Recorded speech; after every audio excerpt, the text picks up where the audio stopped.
Do animals have souls? Where do they go after they die? Discussions on souls are found in so many sfarim in so many different ways. Absadia Gaon has a very long discussion on souls, neshamas. The Rambam actually has a very short discussion on souls. It's really more in Hilchas Yesei Di'ateira and a little bit in Hilchas Tshuva than it is in Meir Nevuchim. He spends much more time talking about malachim than talking about neshamas. He talks about neshamas b'kitzir. And then, of course, you have the Shmeina Prakim, and you have the Rabbeinu B'chaya, and all the Rishonim talk about neshamas in a lot of different ways. And the Rabbeinu B'chaya is in Bereishis. And, of course, in Chassidus and in Kabbalah is all different ways of understanding neshamas. So when you ask that question, the answer to that question is, according to whom are you asking the question? So let me give you an answer the way I see it in the Rishonim, and perhaps particularly the Rabbeinu B'chaya. When the Rabbeinu B'chaya talks about plants, he doesn't use the word chayes, he uses the word koyach. Plants are also living, organic. And they have the criteria of a living thing as it's understood in biology, as it's explained in science. He doesn't use the word chayes or nefesh, he uses the word koyach. When he talks about animals and human beings, he does use the word chayes, he does the word nefesh. The concept, of course, of a soul is that the physical reality is a representative or is a casing, is a body or an embodiment of something spiritual, something above, something juxtaposed on it. To explain it in plain words, it's this. When you look at any physical thing, and this is true even in minerals, even in daimim, you see unbelievable order, extraordinary order. Right? The more science understands the building blocks of creation, and as time passes, they get to smaller and smaller building blocks. They're talking about parts of atoms. And the degree of order that is necessary for any kind of reality to exist is staggering. The human imagination can't fathom how amazing it is.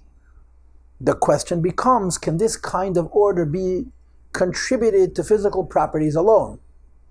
And of course, the basic argument of seichel is, of philosophy is, that the reason there is such order on the physical level is because there are orderers. Life, souls. A stone has a soul in order to be a stone. An atom has a soul in order to be an atom. An atom is a very stable entity made up of many, many parts that have to stay together in a certain stability. And then, of course, atoms join with other atoms based on principles of bonds and so on and so forth, which we call molecules. And they also have to have a certain kind of stability. And to have a certain stability, there's a soul that's sustaining that stability. And it goes higher and higher and higher and higher. And yet, we don't use the word life or the word nefesh until you get to animals. Because we don't, even though everything has life, which means there's a spiritual reason the physical world has the order that it has, we don't use the word life and we don't use the word soul unless it means something more than simply the order of that physical thing. It has to mean that that physical thing has a spirit about it. And animals certainly have a spirit. They have energy, they have emotion. Many of them, they have a degree of intelligence. They have an ability to learn. So they're called living not by the virtue of the fact that they exist the way they exist, but they're called living because their existence reflects some of that spirit comes through the body. In other words, when you look at the body and you understand that there is life, because otherwise there couldn't be this order, that's not yet called life or neshama. When you look at the body and you see the order and you see how that organized entity expresses something which is more than just physical matter, this is where you're seeing life, which is the explanation why by plants you would say koyach and by animals you would say nefesh. Having said this, there's another dimension. And the source of this is primarily in the Rambam. And it's very brief. It's a few halachas in Hilchos Perek Daled, and it's also a few halachas in Hilchos Tshuva, Perek, Ches. And what's interesting is how the Rambam uses words. In Chassidus, the best word, the highest word is the word Neshama, and of course that's how it is in Zayir. In the Rambam, the lowest word is the word Neshama, and the higher words are the words Nefesh and Ruach. We consider Nefesh and Ruach lower than Neshama, and the Rambam considers Nefesh and Ruach higher than Neshama. And on a simple level, it's a question of how the words are used. On a more profound level, we got a problem, we need a solution, and this is not for tonight.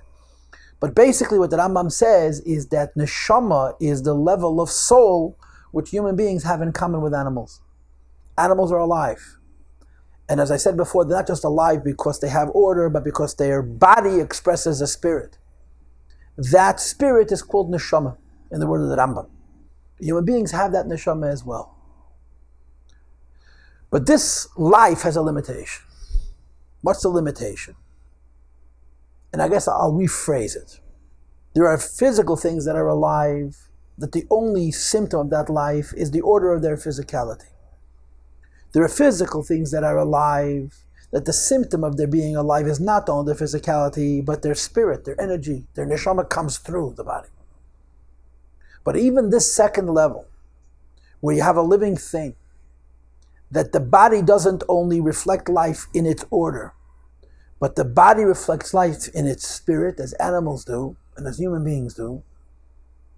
This spirit is the servant of the body, meaning to say, a neshama goes into a guf, so that the guf should be alive, and the guf should express spirit on the guf level. Which means to say, what happens to the soul of an animal? When the body of the animal dies, the soul also dies. Because even though the soul reveals through the body more than bodily life, it's for the sake of the body. The Eibush created physical living things, and he gave them life in order to be able to live. But the life that goes into those physical things is the servant of the physical body, not the other way around. Or to say it sarcastically, there is no such thing as a dog heaven. Because when a dog dies, the body dies. And when the body dies, the use of the neshama ends, because the neshama is the servant of the body. And then the Rambam goes on to say that, but there's a higher kind of life, and that's called ruach and nefesh. And ruach and nefesh is what human beings have in common with malachim, with angels. Because angels are also alive, but angels have no body.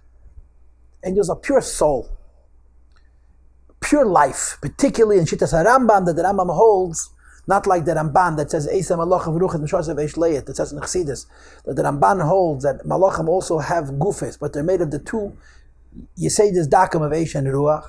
The Rambam holds that they have no body whatsoever. The Rambam holds that the entire reality of a Malach is spirit, is ideas. And ideas are real. That means they're forever. Malachim never die. Why do Malachim don't die? Because ideas don't die. Now, physical ideas die, because physical ideas are connected to the physical world. But in the world of philosophy, ideas precede the matter, the reality. And the ideas that precede the reality exist for their own sake, not as a servant of anything other, and therefore they're real. They're abstract ideas, they're philosophical ideas, they're spiritual ideas, they're godly ideas, which is the realm of a malach. Neshames, and in the wording of the Rambam, nefesh and ruach is the madrege of life that a human being has that came before the body and the life of the body, and therefore it's going to continue to exist beyond the body and the life of the body. And this is taka where the Rasag comes. Rasag Yagon, he has 10 parakim in his sefer, and one of the parakim is talking about the neshama, the life, that it doesn't begin with the body and it doesn't end when the body ends. It's the distinct human soul, and this animals don't have. And of course, just to create controversy, as if we haven't created enough controversy, in the writings of the Rambam and the Rasag, there's no distinction made between a human being, between a Yid and a non-Yid. That all human beings have this level of soul, which is called nefesh and ruach, which makes them immortal.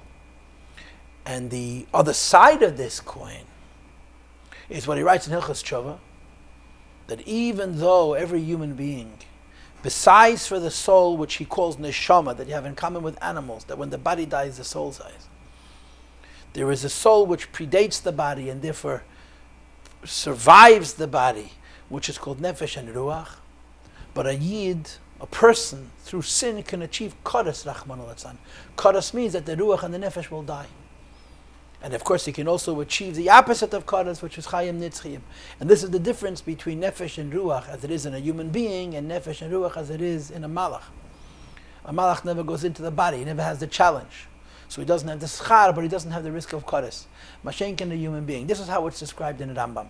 Now, I'm dafka using the Rambam's form. There really is not any contradiction between the Rambam's form when it says in Chassidus. It's just that Chassidus explains it on a higher level and a more profound level. We don't talk about Seichel as being real. We talk about a Lakus, Ein Seif as being real. But the ideas are very, very similar. And this, the way I'm presenting it, has a much, much broader use beyond the parameters of people who learn Chabad Chassidus in a narrow way.